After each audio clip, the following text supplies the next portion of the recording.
all, start out by thanking everybody that worked so hard to put this bill together. Representative Bernardi and her staff, and my staff on the Senate side, the commissioner staff. Everybody did a really, really good job of working together to get this done.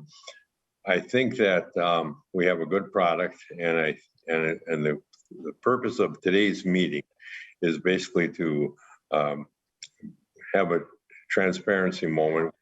We show the public what is available and what we're planning on introducing on Monday, and what will be the bill going forward. And so I think we have a couple of technical changes to it that we need to make, and I don't think that we are in a situation where we actually are a voting group, because this is not an official committee and it's not a conference committee. However, all of the members who are online with us right now were members of the conference committee. And so we wanted to make sure that all of them get a good understanding of what's in the bill. And so with that, why don't I turn it over to staff, and you can explain what the two technical changes are that we need to do, and that will ultimately be included in the bill on Monday when it's introduced. And then we can go through the spreadsheet, and then we can go through the policy issues also. So who wants to start this? I don't know, Joan?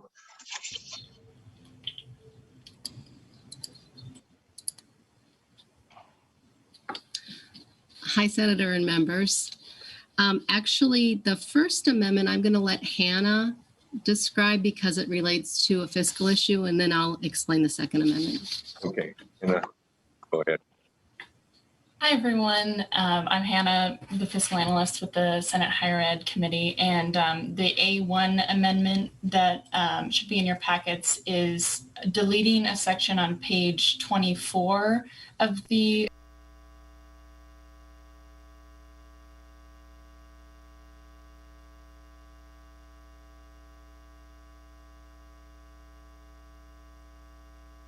Connect program, because the program funds cancel at the end of the fiscal year. And due to information from the Office of Higher Ed and MMB, those funds will be encumbered before the end of the fiscal year. So the language is no longer needed in the bill.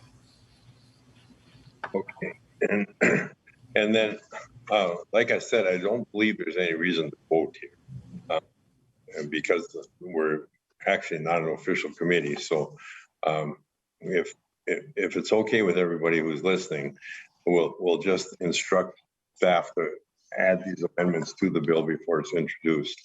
And if somebody thinks we have to vote, I'm okay with that too. But I don't think it's a vote that actually carries any weight. So is that okay with you, Representative Bernardi? Yes. Okay. So then, does anybody have any questions on the A1 amendment?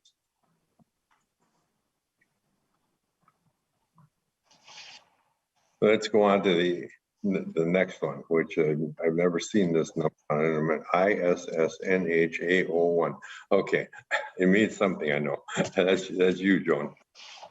Yes, Mr. Chair and members. Actually, this amendment was drafted by Nathan Hopkins from House Research. Okay. But what it does is it amends the Hunger-Free Campus designation section of law, and tribal colleges, a representative from tribal colleges was not included in the application process and the determination of the designation. So what this amendment does is it includes the tribal college's representative on the Student Advisory Council to be included in the application process and determining the award for the Hunger-Free Campus designation. Okay, does anybody need any clarification on that?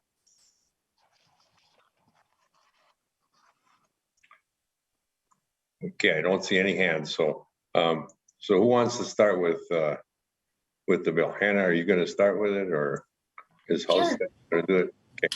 Okay. Mr. Chair and members, the spreadsheet we'll be working off of should be in your packets. And Senator Tomassoni, would you like me to share my screen to show the spreadsheet as we walk through? You may as well, yes. Okay.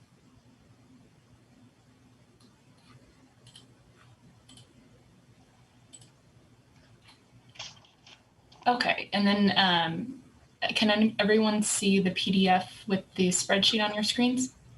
Yes, we can see it. Great. So I will quickly just run down the layout of the spreadsheet. The columns starting on the left, the first column's just showing the areas of the budget and the different programs. Columns B through C are showing the February forecast.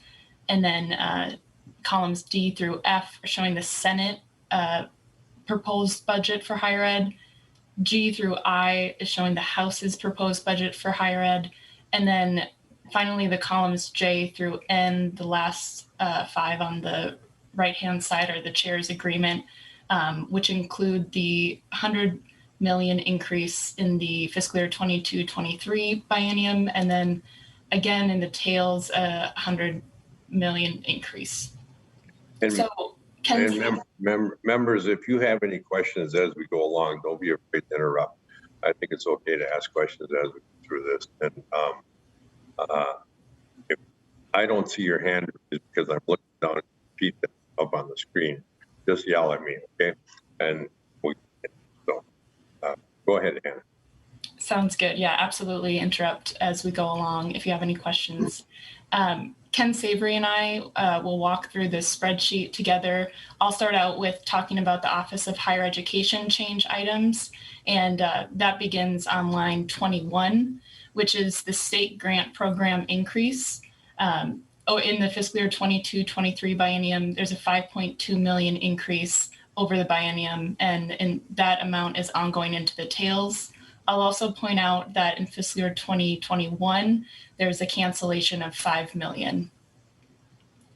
Then the next change items show up on page 2 of the spreadsheet, so I'll turn there now. And beginning on line 71, the agency administration has an increase of $354,000 over the fiscal year 22-23 biennium, and that amount is ongoing into the tails. And then the interstate tuition reciprocity appropriation has a cut of about $5 million in the fiscal year 22-23 biennium, and that amount is ongoing into the tails. I see Representative O'Neill has a question. Representative O'Neill, go ahead. Thank you, Chair Tomassoni. I just have a quick question. You did an increase to the agency administration costs, but I don't recall.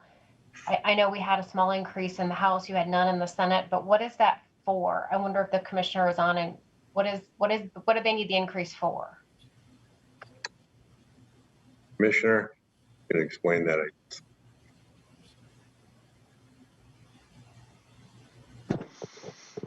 Sorry, Mr. Chair, a little mute issue. Yeah, Representative O'Neill, that was the recommended increase that both the agency recommended to the governor in his budget, as well as was carried in the House bill. That'll be additional increased opportunities for staff contracts, cost of living adjustments, as well as for some costs associated with new reports in the agreement.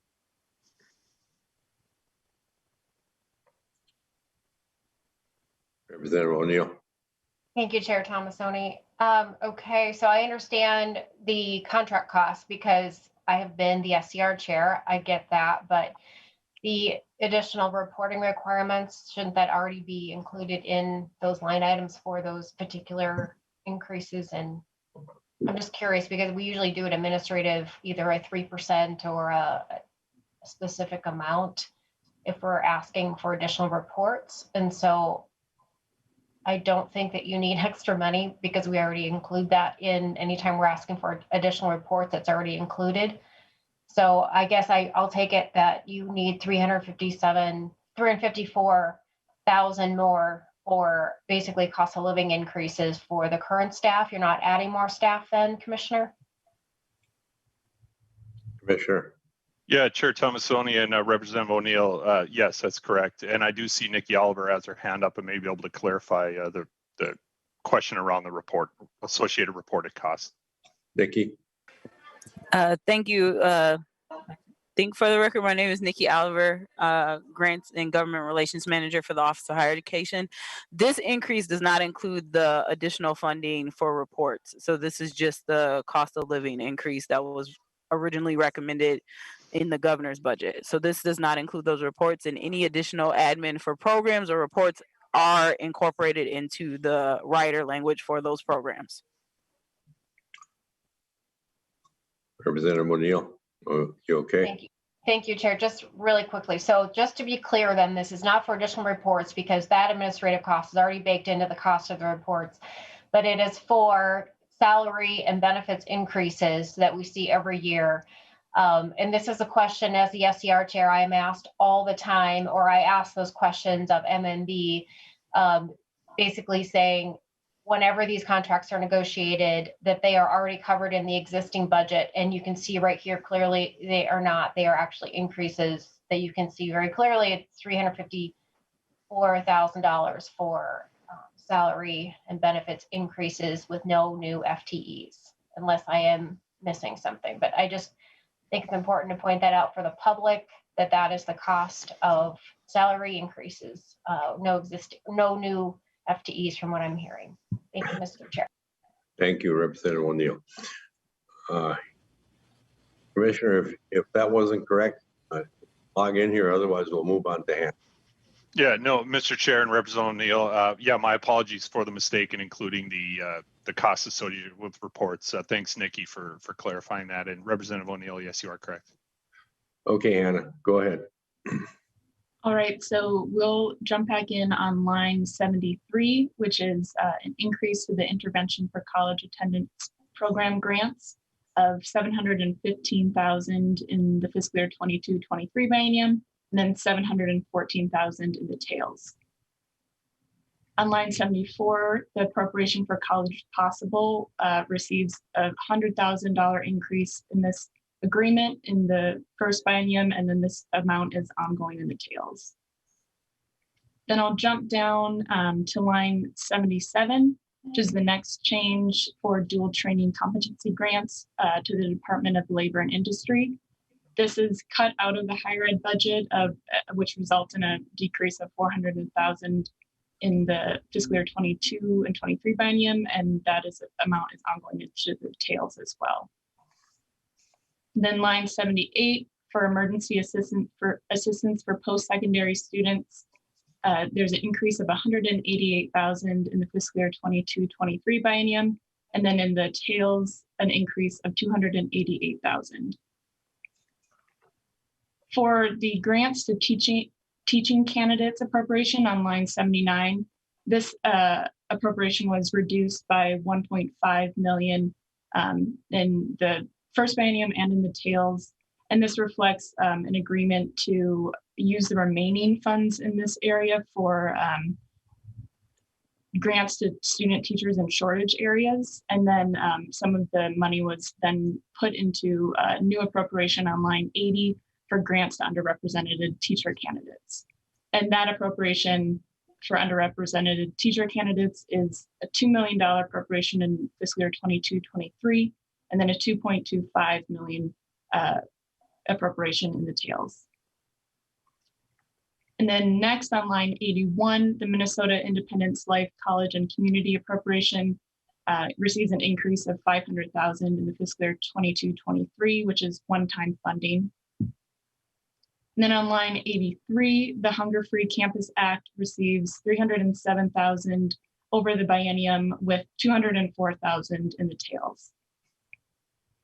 The new Fostering Independence Higher Education Grant Program receives $3.997, about $4 million in the over the biennium, and then in the tails, $7.5 million increase there. And I see there's another question from Representative O'Neill. Representative O'Neill, go ahead. Thank you, Chair Thomasoni. Just a quick question. I was trying to do the math for the foster grant program, and I realize the first year is just for administration to set it all up, and then there's some appropriations for the actual grants and scholarships. And I'm just wondering, do we know about how many foster care kids will be covered by that? Did you work that into your calculation? I know we have about 8,000 foster care kids in our system, and I'm not sure how much this money covers. I think the department knows this. Commissioner or Nikki, either one of you have a handle on that? Yeah, Mr. Chair and Representative O'Neill, maybe Nikki could jump in. Otherwise, I would defer to fiscal staff. They probably have quicker access to the fiscal note that was originally drafted. But I believe the intent was to cover, all potential, I guess, need that we anticipated for all those who qualify. Hannah, do you have that? Mr. Chair and members, I'm looking up the fiscal note now, so I can quickly get that answer for you. If Nikki Oliver has anything to input, I can defer to her while I. It was my understanding that we, based on how the language was written, this was the amount of money we needed to cover everybody. Is that correct? That was correct, because this is a last dollar in program, so it's supposed to account for other federal funding and financial aid the students get. So even if the pool was 8,000 individuals, we calculated it based on what the need would be. So this was calculated based on all of those factors. I don't have the number in front of me either, so it's in the fiscal note. That was a while ago, so I apologize. I have to pull it up really quick. So. Oh, we can get back to that, I think. Okay, Representative O'Neill.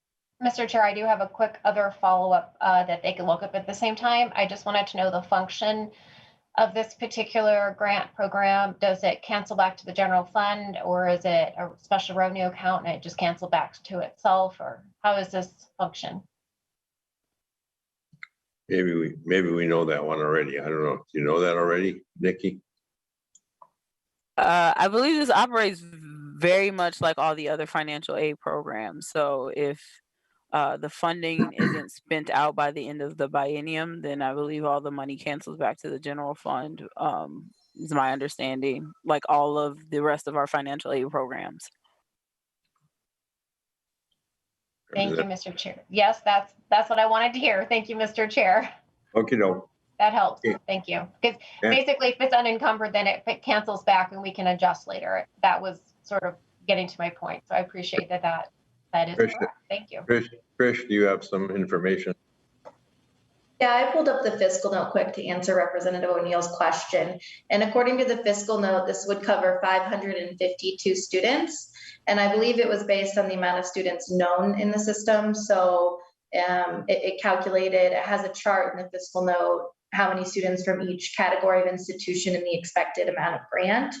I would be happy to send that fiscal note to the group or to Representative Marion if anyone's interested in seeing the full thing. Representative Marion, would you like to see the fiscal note?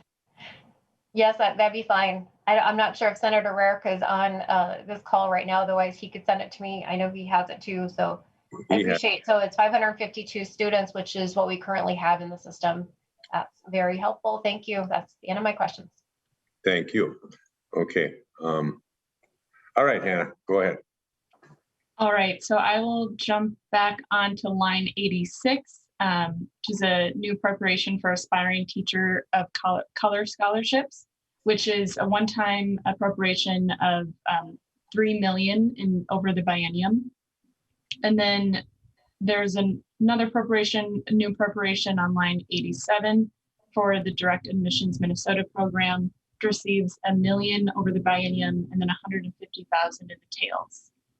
And finally, I'll point out the cancellation on line 88 of $340,000 in fiscal year 2021. And that combined with the state grant cancellation of $5 million results in a $5.34 million cancellation in fiscal year 21. And as you'll see later in the spreadsheet, this amount is carried forward to fiscal year 2022. So that wraps up the Office of Higher Education change items. I'll pause here if there's any questions. Representative O'Neill, I think your hand is up, or did you not take it down? I actually just have a quick question about direct admissions. Go ahead. And thank you, Mr. Chair.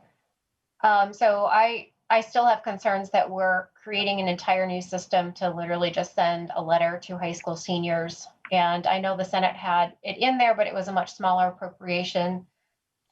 And now it's the full ask from the governor. So I just wanted to voice that I think this is a misspending of about $1 million that we could put a lot of different places instead of literally just sending a letter. Actually, this doesn't even send a letter. It's getting ready to send a letter to high school seniors to tell them that they could attend a 2-year institution at Minn State if they graduate from a Minnesota high school. So I just, for example, when I pointed out the fact that over 300,000 is just for increased salaries for the existing staff that we have at OHE, these things have tails, these things have costs, and I hate growing this for really no good reason. Every one of us in the House and the Senate sends letters to high school seniors every single year. We figure out how to do it. I don't think we need a special new program to accomplish that. And I actually, in my letter to all my high school seniors, already told them that they could attend a Minn State University if they graduate. So I think there are cheaper ways to do this, and I just think that it's a missed opportunity to put $1 million someplace else that we could be more effective. So I have concerns about it still, and I'm disappointed to see that it's still in the spreadsheet. Boy, that wasn't my understanding of it. Is that an accurate description of it? Can somebody from the department explain it, please?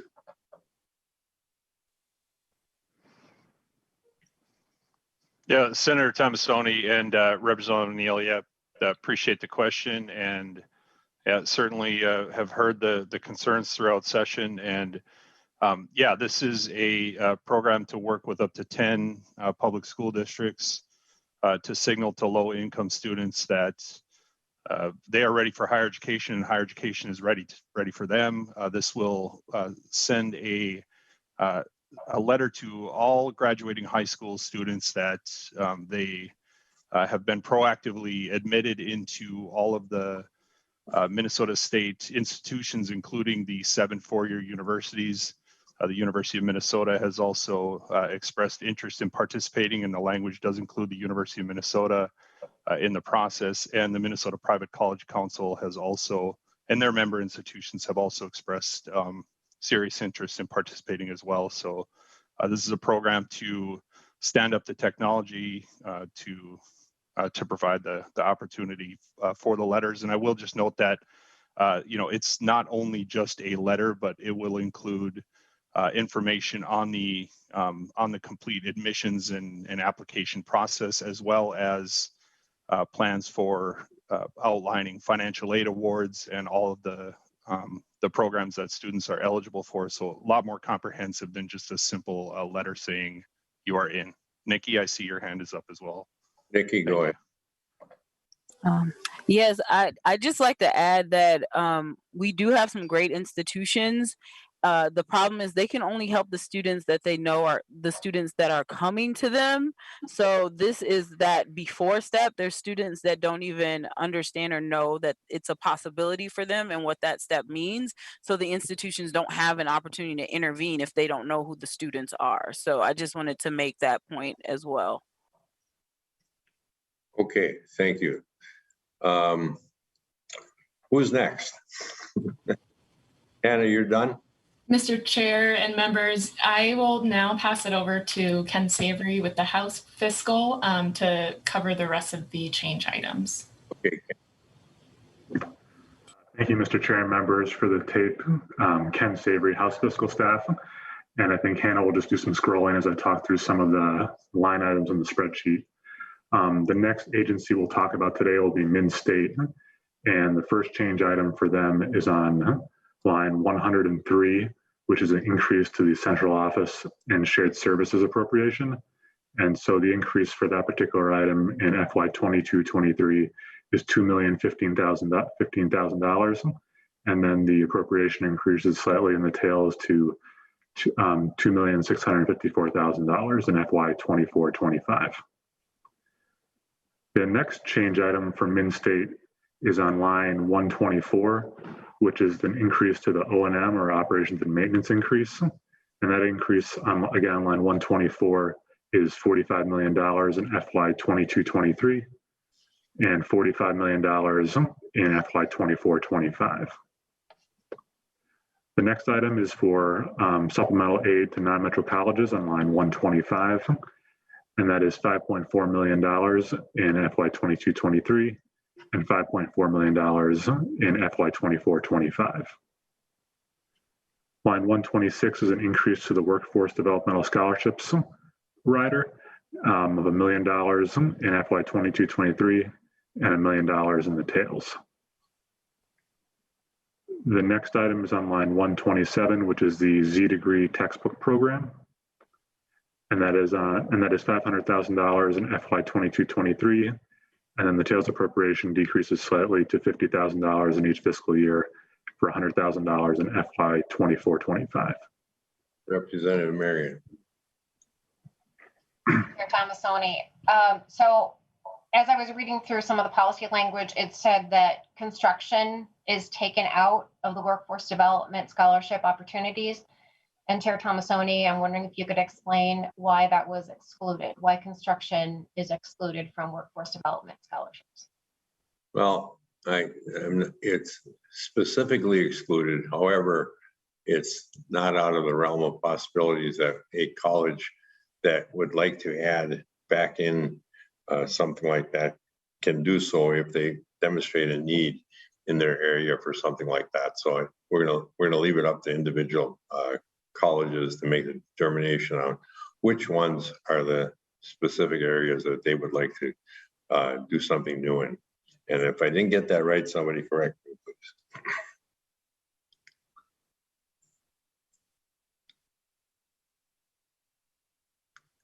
Apparently I got it right.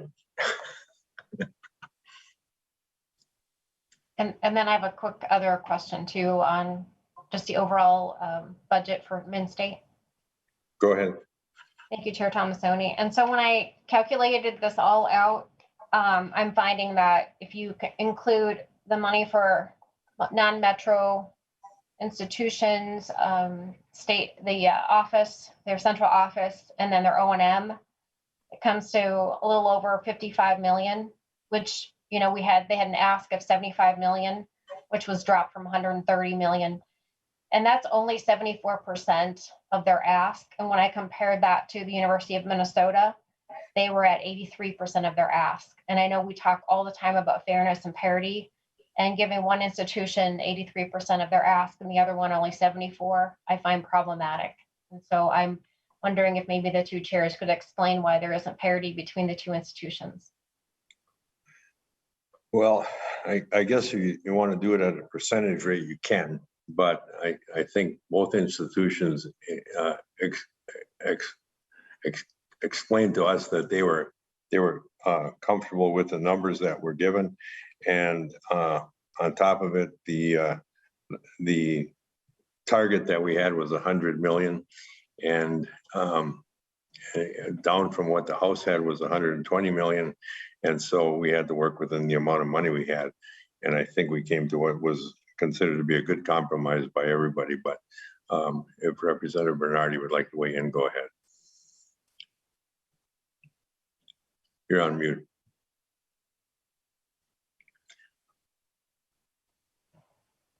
No, that was fine. I've been wanting to say that all day. Go ahead. No, you explained it fine. Okay.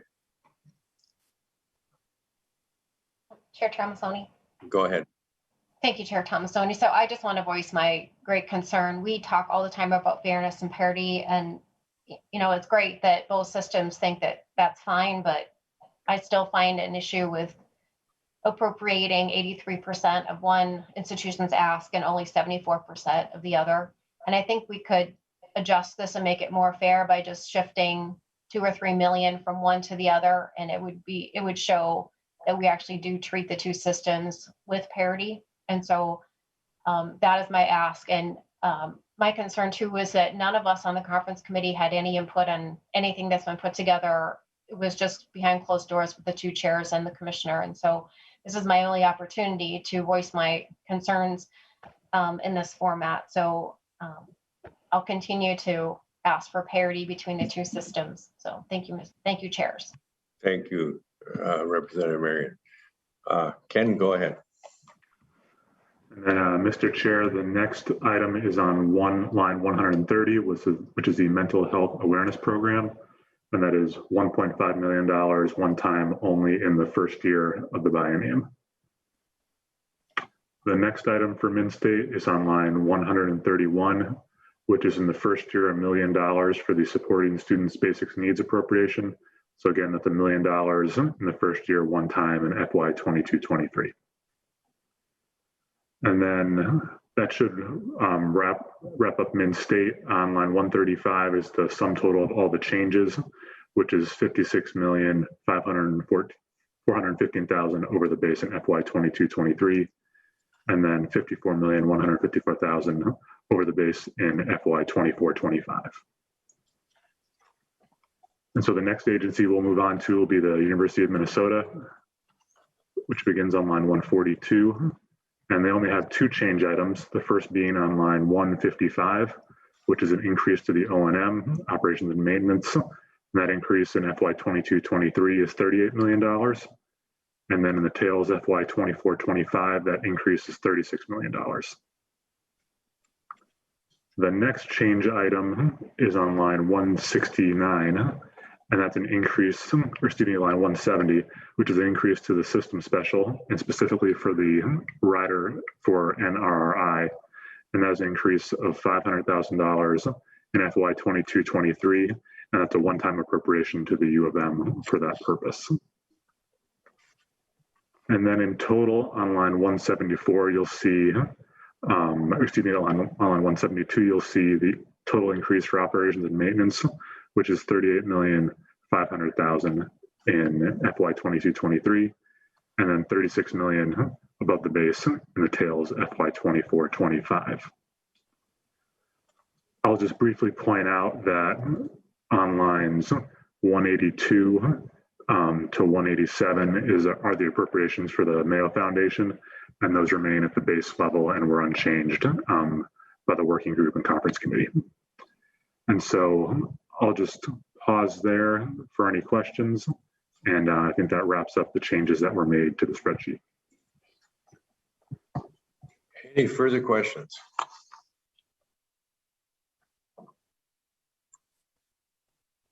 Okay, I don't see anybody's hand up. Let's move on to Article 2 then. And wants to start there, Joan?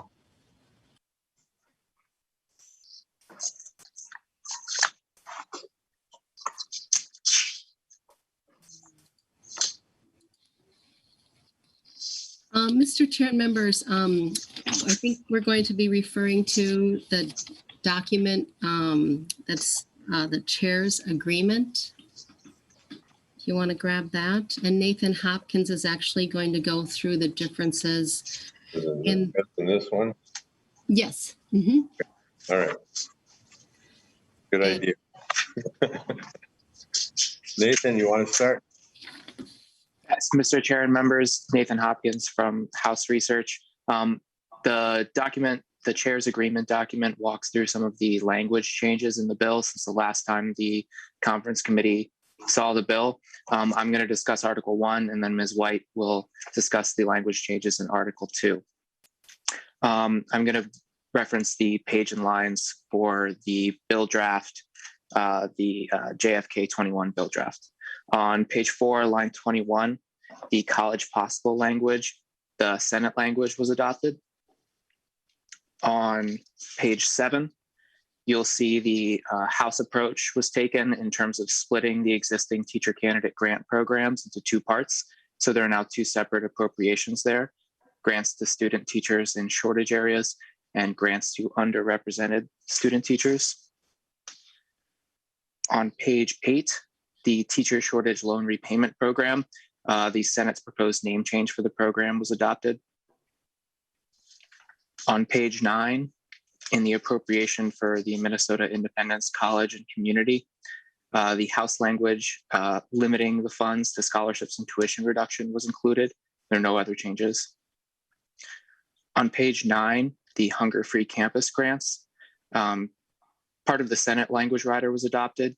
Rider language does not include the amount of initial or sustaining grants, nor the student association involvement, because these were actually incorporated into the statute for the program, which Ms. White will discuss.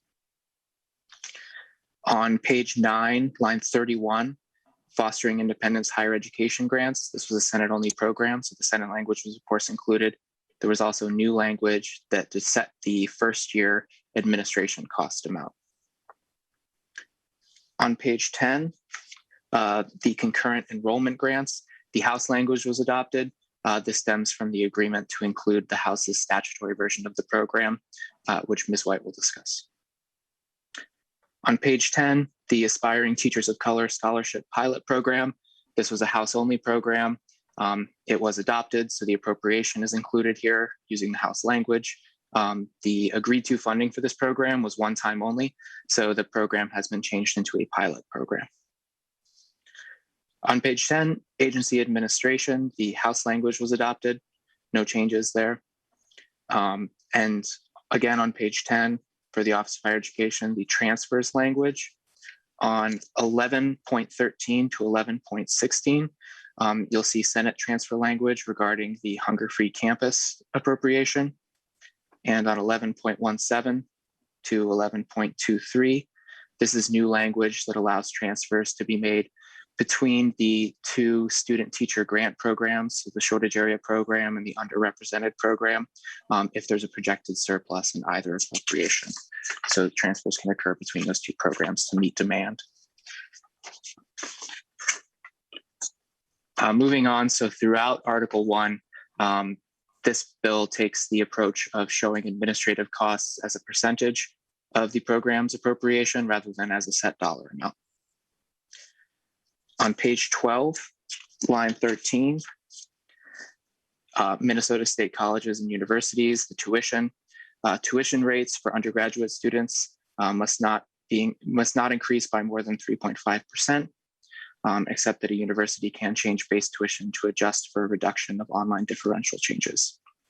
So the Senate language on offsetting tuition was also adopted.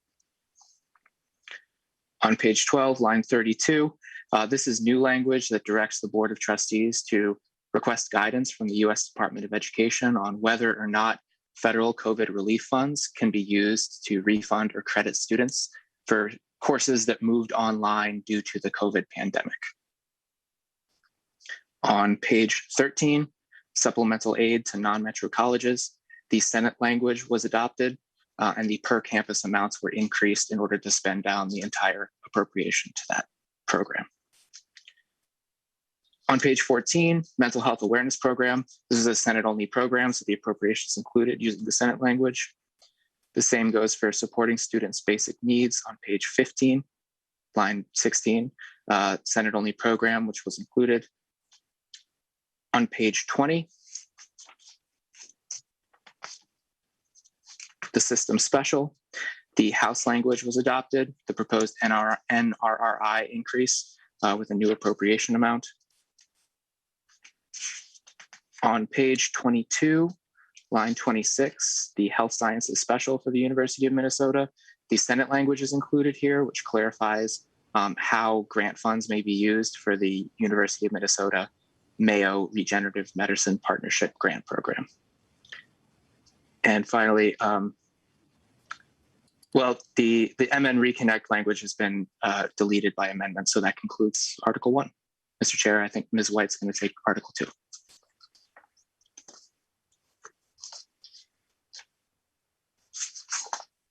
Mr. Chair and members, No, I'm muted. Okay, any questions on Article, Representative O'Neill? Mr. Chair, because this is a Senate-only provision, I'm not real familiar with it. The health science special, it's a clarifying language. I'm just wondering what that was. If Nathan could give us, Mr. Hopkins could give us a little bit more information as to what was the problem and how we fixed it, just real briefly. I don't need a huge dialogue. Nathan? Mr. Chair, Representative O'Neill, there was some controversy over how grants were being used in this program. And I believe there was a legislative auditor report on it.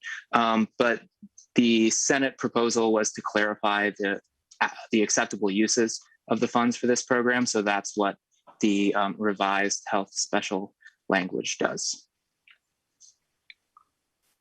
Thank you, Chair Tomassoni. Yeah, I've taken a look at that OLA report, so I'm glad that the Senate's responding to that. Thank you. Thank you for doing that, Chair Tomassoni. And Senator Rare can explain that to you really well. Anyway, it was his bill and his language. So I think he came to an agreement with a whole bunch of people that was the right language to put in the bill. So other than that, let's go on to Ms. White. Joan, go ahead. Thank you, Mr. Chair. Joan White with Senate Council. I will be going through Article 2, the language changes, and I will be using the same document that Nathan Hopkins was referring to, the chair's agreement. The first is a House-only provision, the student transfer reporting that requires OHE to report summary data on students who have withdrawn from enrollment without completing their degree. There's no changes to this provision. The next is related to state grants, the assigned family responsibility. The compromised language reduce each AFR category by 3 percentage points. And Mr. Chair, I don't know how much detail you want me to go into with regard to the Senate and House position previously, or do you just want me to go through the agreement? Well, a little bit of detail might be okay. Okay. With regard to the assigned family responsibility, the Senate actually reduced the AFR for dependent students and dependent students with dependents by 10 percentage points, and the AFR for independent students by 7 percentage points. The House did not change the AFR for dependent students and reduced the other 2 categories by 1%. And like I said, the compromise was to reduce all 3 categories by 3 percentage points. The next also relates to state grants. It's the cost of attendance. And this is compromised language, which increases the living and miscellaneous expenses allowance to 109% of the federal poverty guideline. The statute sets the LME at 106%. The Senate had it at 107%. The House had it at 113, and the agreement was 109. On to Minnesota Reconnect, which is a new section, and it's strictly technical. It just clarifies that the commissioner must administer the program only to the extent that funds are available. The next is Fostering Independence Higher Education Grants. This is the last dollar grants for foster kids for higher education expenses. The Senate language was included, and language was added clarifying that the grants are available year-round. The next is unrepresented student teacher grants. The House proposal splitting the program off from the existing teacher candidate grant program was accepted. And the Senate name change was adopted, which changes teacher candidate to student teacher. And the timing of the reporting requirements changed per request from the Office of Higher Education. And the report must now go to the E12 Education Committee. That was an addition also. The next is Section 13, student teacher grants in shortage areas. Because the unrepresented student teachers now have a separate grant program, the existing program is amended to reflect this change. The Senate proposal changing the eligibility for the program is included so that student teachers who intend to teach in a rural school district or a licensed shortage area are eligible. And there was new language negotiated with regard to the definition of the term licensed shortage area. There are also are various changes that from both chambers related to the program administration. The next is the student loan refinancing section, the self-refi. The House proposals included, but a $300 million cap is placed on the total amount refinanced by the program, and the maximum individual loan is lowered to $200,000. Originally, the House lifted the cap and had the individual loan amount at $250,000. The next is the teacher shortage loan repayment program. This is a Senate provision that was included. However, the reference to non-public schools in the definition of school district is removed, and a cross-reference to the new definition of the term licensed shortage area in the student teacher grant program is added. So those definitions in both programs are consistent. The next are several sections related to dual training grants. The major difference between the House and Senate was regarding what the commissioner must consider when making a grant. And the Senate language was included, which does not include the House proposal that makes the employer's commitment to hiring diverse employees a consideration for grant making. The other sections in this are identical or contain only technical differences.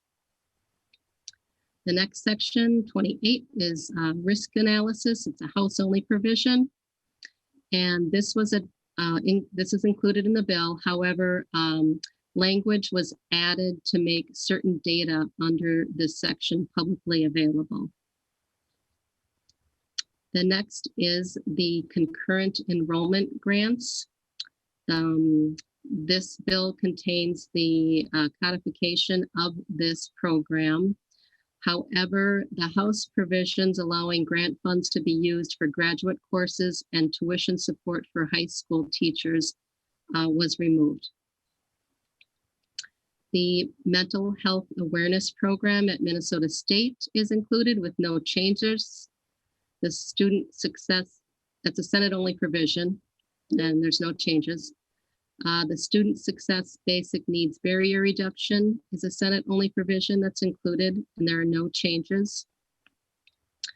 The hunger-free campus designation is included, and it's a combination of both the House and Senate language. The bill takes the House approach of consolidating the program into a single statute. The designation is expanded to all public post-secondary institutions and nonprofit private institutions. And the Senate's requirement on notifying work-study students of SNAP eligibility is included. The grant program is also incorporated into the statutory language. The Senate had that as a separate statute.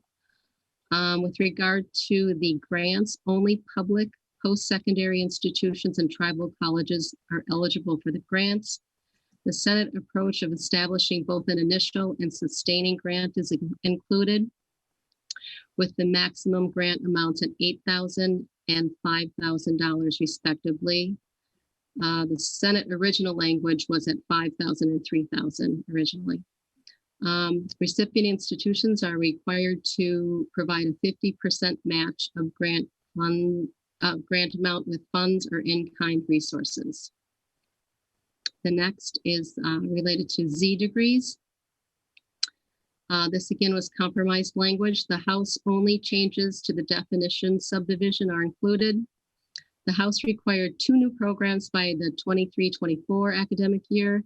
The Senate required 8 new programs by 22-23. The compromise requires 4 additional colleges or universities to offer a Z degree by the 23-24 academic year. Also, the Senate reporting language requiring information on faculty incentives is included. Workforce development scholarships, the Senate language is included, except that the construction field is deleted as an eligible program of study. And a student may be eligible for a transfer scholarship, even if enrolled at a university for 9, as opposed to the original language, which was 12 credits. Senate-only language on the credit for prior learning is included with no changes. Direct admissions pilot program, the Senate language is adopted, and that differs from the House in the respect that it expands the stakeholders to include the U of M and the Student Advisory Council. It requires the pilot to achieve statewide representation, and it modifies the report requirements. The Senate-only provision on report on expense patterns of public higher education institutions is included with no changes. Transcript access. The House version of this provision is included, except that the program was made temporary and it's in uncodified language with an expiration date of June 30th of 2024. Legislative reporting requirements were added to allow the legislature to evaluate the effectiveness of the provision. And also the maximum debt amount subject to the prohibition was lowered from $500 to $250. The last section is the Aspiring Minnesota Teachers of Color pilot program. Agreed to funding for this program is one time only, so the program has been changed into a pilot program and moved from codified language to uncodified session law. A new in-state service expectation is added, and new language is added regarding allocation of funds if the funds are insufficient. Also, the legislative report now requires more information on program outcomes. I can also go through, there's 3 sections that were House-only sections that were not included in the agreement. And those were the 529 data provision, the career and technical pilot project, and the study and report on the work study program. And that concludes Article 2. Okay. Thank you very much. Good job. Anybody? Okay, Representative O'Neill, I see your hand up. Thank you, Chair. So back on the risk analysis, I think we had MNCOG had a concern about how the data was available or not available. And I believe Senator Rarick had some language to make sure that the concerns that MNCOG expressed were included. Can anybody tell me if that language was included? Ms. White or Commissioner? Yes, Mr. Chair and Representative O'Neill, yes, that amendment was included. It was an amendment that OHE and MNCOG worked on, and that entire amendment was adopted, and it's in the bill draft. And I can tell you where it is.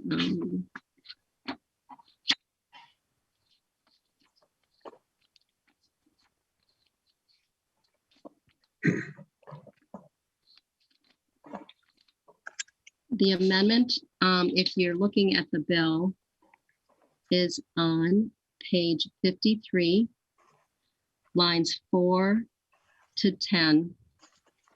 It includes a new subdivision 4 related to data classification. It says the data is private except for the clauses 1 and 2, and there's several of the provisions that have now become public data. And Mr. Chair. Representative O'Neill. Thank you, Mr. Chair. So I guess another question would be, I know that Senator Rarick spent quite a bit of time in your civil law and data practices. I think it's what you call it on your side. We just have judiciary, civil law, data practices together. In any case, is it the language that was discussed in your committee, or is this new language? And is this something that needs to go back to that committee and to our data practices committee? Because I know at least on my side, data practices is taken very, very seriously. So I don't know if this language needs to be reviewed by some of our experts too, or where is this going to sit? I'm asking both chairs maybe. As far as I know, Representative O'Neill, this was all agreed to, and it's passed the scrutiny that you're questioning right now. So maybe Commissioner or Senator Rarick can weigh in here, but Commissioner. Yeah, thank you, Chair Thomasoni and Representative O'Neill. Chair Thomasoni, yeah, you're correct. This incorporated all the language that was discussed in civil law and data. That long night we referenced a couple times now. Yeah, as well as addressed all the concerns that Minkoji brought up during that very committee. So we feel as though it's well vetted, and since it's being heard here in higher education, certainly not up to me, but my opinion would be that it's been vetted enough that it does not have to return back to those original committees. Any other comments or questions? Representative Bernardi, would you like to make any closing comments? Well, thank you, members and staff. A lot of time and effort has been put into this throughout session and to getting to this point. And I want to thank everybody for their participation. And I can just see so many people's hard work is incorporated into this bill. And I want to thank everyone for that. And appreciate working with you, Senator Thomasoni, and your staff as well. And shout out to the Office of Higher Education and Commissioner Olson for their efforts as well, and to our members. Okay, and thank you, Representative Bernardi. I appreciated working with you also. And I realized this was not what a conference committee is intended to be, but sometimes we have to go along with whatever leadership came up with as a way to get things done. And I think this one came together pretty nicely. And I appreciate everybody who worked so hard on it. I think I neglected to thank nonpartisan staff for their wonderful help at the beginning of my comments. And I guess the bill in front of us now, as was amended today, will be the bill that we'll be introducing in the special session on June 14th. And so unless somebody else has some comments,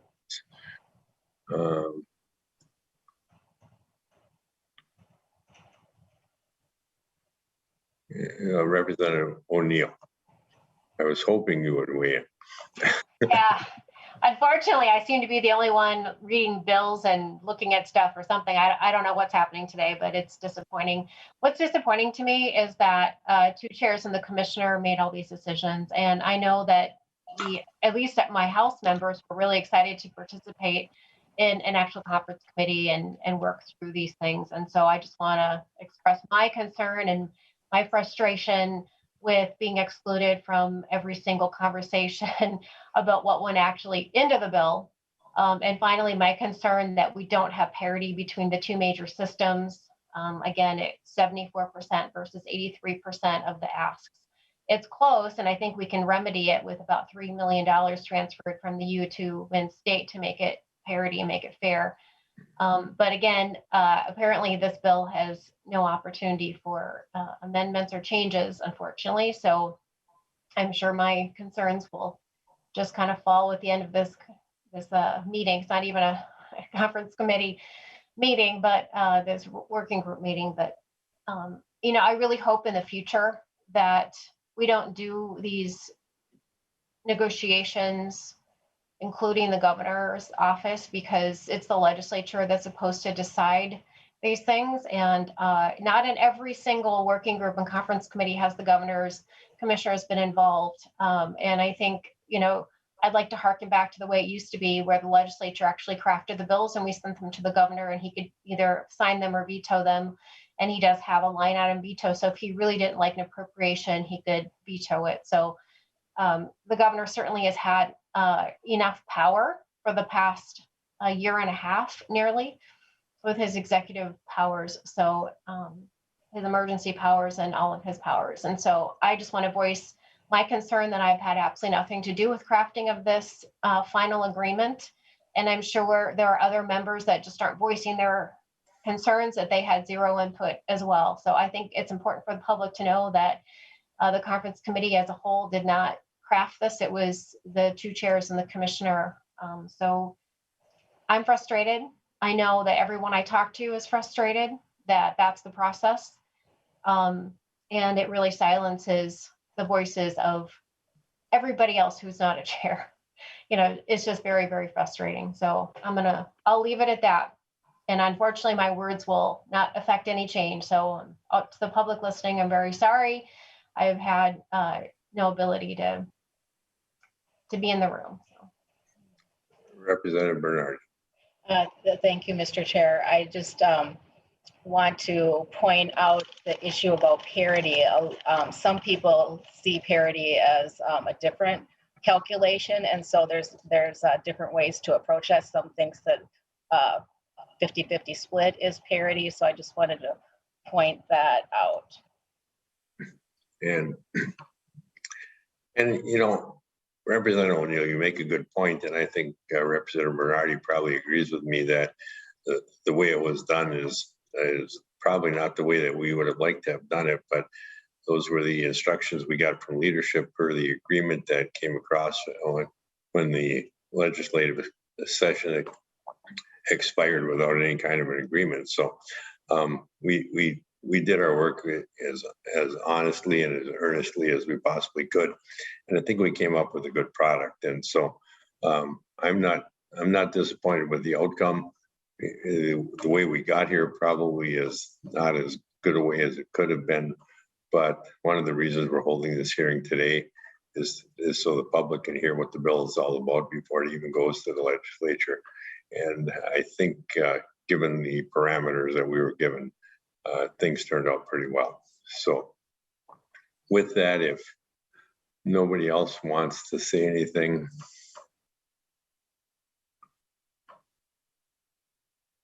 I want to thank everybody again for your participation today, and this meeting is adjourned.